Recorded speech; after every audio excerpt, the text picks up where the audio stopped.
we never planned this stuff. It just all kind of flows out. Yeah, that worked out really well. What we say to each other cannot be divisive. Gosh, I just think that when we get so focused on walking the line and just miss so much of God's creativity. We only created the Odd Show to have this conversation. Right. We're gonna say some bad things about stuff. If you're Not bad things like, if you're a huge Toby Mac turn it off now. For people who are struggling with why would a God of the universe care about me individually, you are his favorite. You know what I mean? Absolutely. And that, ladies and gentlemen, is The Odd Show. Let's get right into it. Here's your hosts, Bruce Bugano and Thomas Hogan. All right. Another question that I've gotten is, so are you angry with church? Or it kind of comes out like did church hurt you? Like, or something to that effect. Yeah. And I'm like, no. Like, I've tried to go into ministry, like vocational ministry, 4 different times.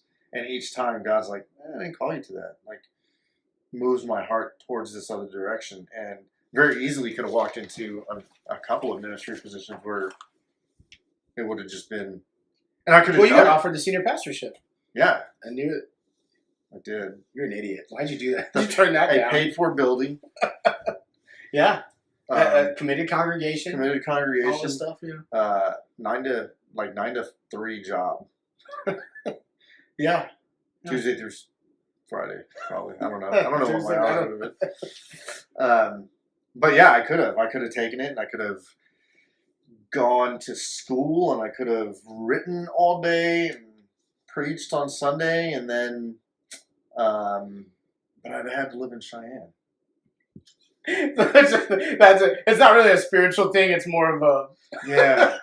So like, it's a geography thing. no, when I was like, hey, can we move the we church? were asked to pray about. Have you considered this. moving the church? So we should pray about this, Mm-hmm. and I told her about it, and she was like, "Oh, I'll pray about it." No. let me pray. Let me go ahead and pray. Let me ask God. He said no.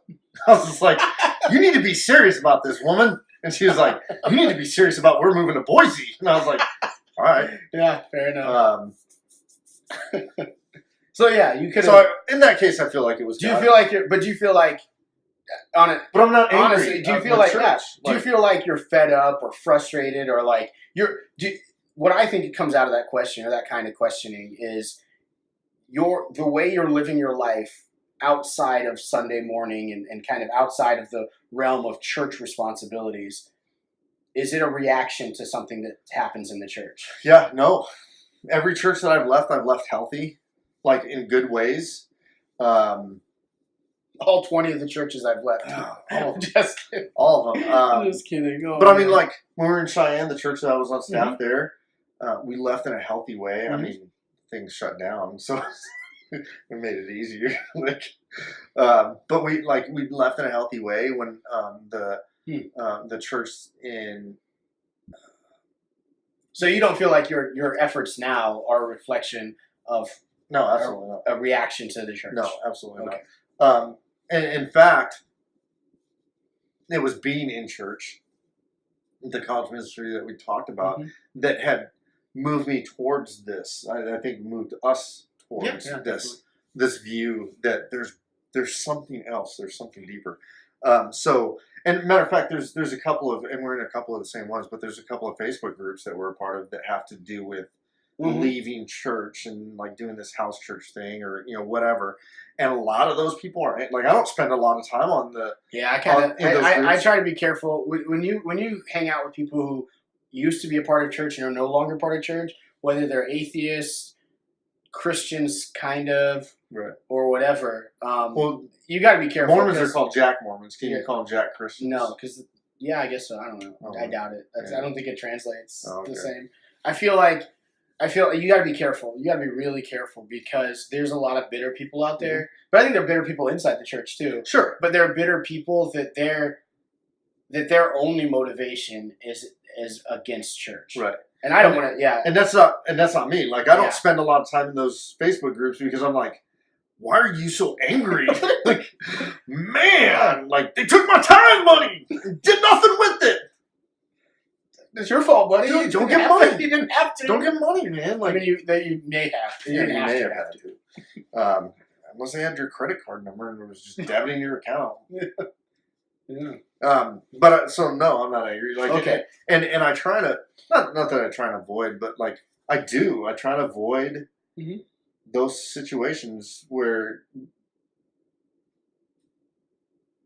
people are like spending a lot of time with people that are angry about church. Yeah. Now I'll spend time with people that are hurt, that have left church, hurt, because I've known enough of them and I care enough about them to be like, hey, this isn't how it is. Like, there's something else. There's Egos, yeah, personalities. like Things what like happened to you in that one location isn't indicative of what Christ desires for you, and it's not corollary to the rest of the church, to God's bride, the bride of Christ. Right. So no, I'm not angry. Okay. Are you angry? Yeah, I love the church. I think that there are some things that the church does extremely well, and I like to highlight those things and point out when I see other churches doing something good. And I'm like, right, more of that. That's awesome.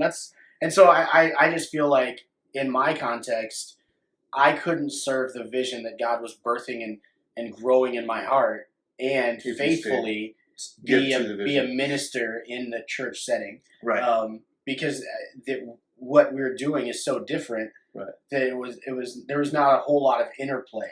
So where I can be like, oh, I can fulfill the vision that God's put in my life or in my heart, and I can do this Sunday thing that's really important. There was a point where I just couldn't do it. I couldn't do them both well. Right. So that kind of gets into like the way I try and explain it to people is, I'm not angry at institutional church, traditional church, whatever you want to call it, organizational church. I'm not angry at it. I'm not angry at a specific church or pastor. I'm not angry or trying to avoid home church. The home church movement has its own things and issues and flaws and good things about it. Both of them do. But what we're trying to do is kind of find this middle of the road that marries the connectedness and intimacy and growth and spirit, personal growth and spiritual growth of a home church, and the communalness of a gathered institutional church. We're trying to marry those two things, and that requires partnership with both, at both ends, because there's things that the institutional church can do that a home church will never be able to do. There's needs and things that they'll be able to meet. And there's a level of intimacy that happens within these smaller intimate groups that won't ever happen in bigger church, but are less likely to happen in bigger church. But a lot of bigger churches now are implementing life groups and community groups and small groups. And this, I think, bring with it I don't know if we've talked about it before. I'm sure we have, but the life group system, the small group. It's reaction stuff in church. Lack. Yeah, the reason it's popular right now is because churches easily recognize that people are not connected to each other in a world that's continually drawing barriers between. And people. we have talked about that. And okay. Like part of the conclusion is also that it's backwards. That's when we're talking about heart, home, and public space, or communal space. But it's backwards. They're trying to create this intimacy, and the hope is if we fill this public space, we can move people into their homes and filling their homes, and that will fix their heart. And for some people, it does. But the per capita ratio is not good. Like, it's not effective. But if you do it the other way, if your heart becomes filled and healed and whole, you'll automatically desire to fill your home with people. Yeah. And when your home is full and the Holy Spirit fills your home, that will seep out into those communal places, and you'll desire to push it out in that place. And that's kind of the model that we've been talking about, is let's fill our heart, then fill our home, and then be forced into the public space to gather with each other, and take it into the coffee shops and conversations in line at grocery stores and our workplace and whatnot. So I'm not angry. Bruce isn't angry. No. We're not. Just doing our thing. Yep. Thanks for checking out The Odd Show. You can follow Bruce on Twitter at btags2 and Thomas at BlenderZen. Remember to rate and review us on iTunes and share us with your friends. Until next time, stay odd.